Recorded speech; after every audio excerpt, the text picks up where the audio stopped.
Assalamualaikum warahmatullahi wabarakatuh.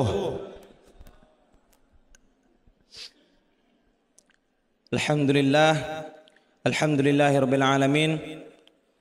Wassalatu wassalamu ala asyrafil anbiya'i wal mursalin wa ala alihi wa ashabihi wa ummatihi ajma'in.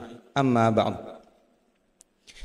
Yang pertama dan yang paling utama, marilah kita panjatkan puja dan puji syukur kita atas kehadiran Allah Subhanahu wa taala yang mana telah memberikan kita nikmat iman, nikmat sehat, nikmat Islam serta nikmat ihsan, yang mana sehingga kita dapat berkumpul di Masjid Raya Al-Istiqomah ini. Amin amin ya rabbal alamin. Yang kedua, salawat serta salam tak lupa pula kita junjungkan, kita hadirkan, kita SMS-kan kepada baginda besar kita Nabi Muhammad sallallahu alaihi wasallam, yang mana telah membawa kita dari zaman kegelapan hingga zaman terang benderang, yang mana telah membawa kita dari zamannya orang-orang makan korma sampai zamannya orang-orang bisa makan biskuit Roma. Hadirin yang dirahmati Allah Subhanahu wa taala. Berdirinya saya di sini untuk menyampaikan dua patah kata tentang pentingnya menjaga lisan dan menjaga tangan di era digital ini.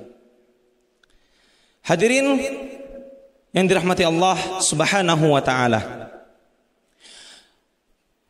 pada momentum bulan Ramadan ini kita tidak hanya dituntut untuk menahan nafsu lapar serta dahaga saja, akan tetapi kita juga dituntut untuk menjaga lisan kita. Dan pada zaman modern ini, yang mana gak ada satupun orang, hanya sedikit dari kita yang tidak memegang handphone ini, yang tidak memegang gadget ini. Maka pada era modern ini, orang-orang itu bukan lagi menggunakan lisan, melainkan menggunakan ketikan. Bahaya sekali ini, Bu.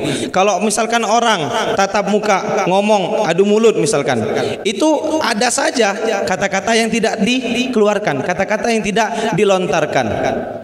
Akan tetapi ketika di media sosial ini scroll misalkan bahasanya itu, scroll TikTok, scroll Instagram, ngelihat video yang tidak kita suka, itu hanya yang tidak kita suka, bukan berbau negatif, hanya yang tidak kita suka. Mudah sekali kita untuk membuka kolom komentar lalu ketik hal-hal yang kemudian kita sesali di hari akhir ketika menghadap Allah Subhanahu wa taala.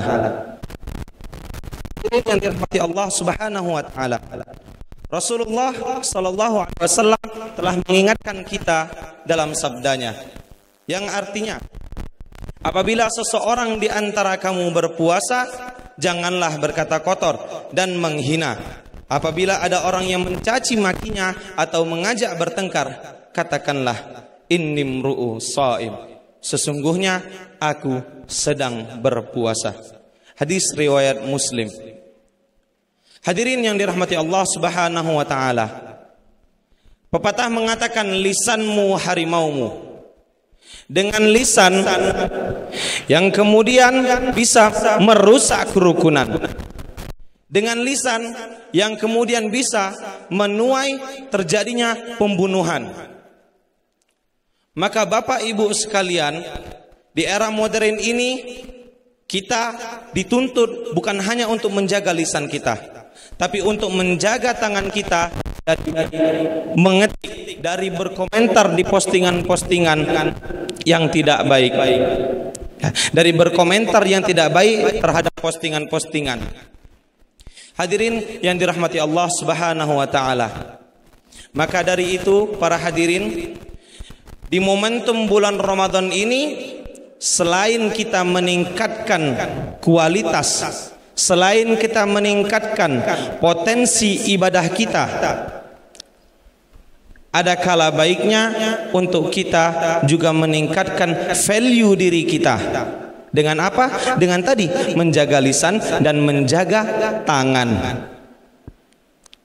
Hadirin yang dirahmati Allah Subhanahu wa taala. Satu pesan terakhir sebelum saya tutup. Jadikanlah bulan Ramadan ini batu loncatan. Ya, batu loncatan yang kemudian di Ramadan kita rajin dan di bulan-bulan lainnya kita pun juga rajin. Karena pada hakikatnya Tuhan yang kita sembah di bulan Ramadan ini tidak lain dan tidak bukan sama dengan Tuhan yang kita sembah di bulan-bulan lainnya. Lantas mengapa cara beribadah kita berbeda? Jangan sampai kita termasuk pada golongan orang-orang yang berkata, ya laitani qaddamtu li hayati.